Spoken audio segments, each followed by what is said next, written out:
It shows his fear. He actually has a real chance of losing even South Carolina in this re-election. We've got so many folks in the middle and so many folks who've identified as Republicans in the past who have come up to me and said, anybody but Trump. Tell me more about Pete. Tell me more about Biden or Bloomberg. He needs to be here working the voters of South Carolina. Well, my initial reaction was looking at the date, and it was the Friday before the primary election. And I said, this is used as a distractor for the election.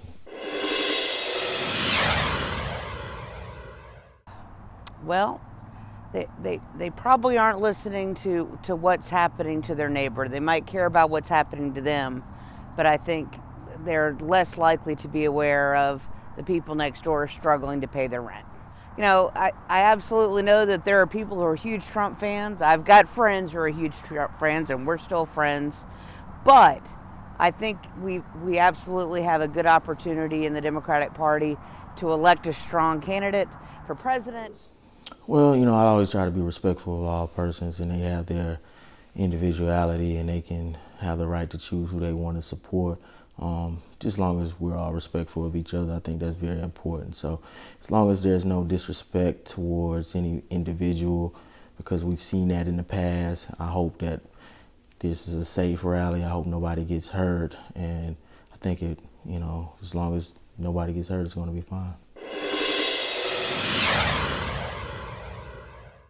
Well, you know, there are about 30 to 40% of people who are going to vote Republican every single time.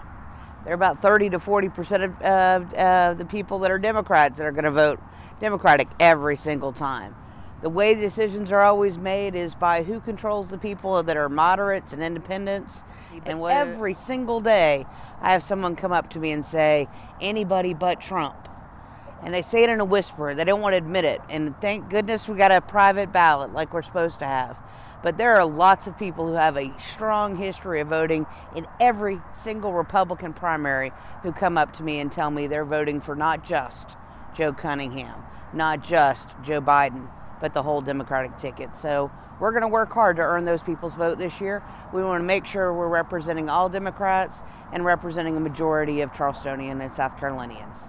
Vote in massive numbers, and I think we're going to have to find a candidate that we stand by and support.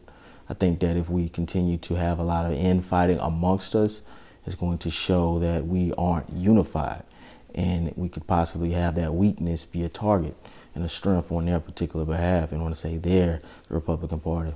Something that we need to note and emphasize is that tomorrow and thus far, early voting, or which they call it, or early absentee voting, has been recorded to be in record numbers.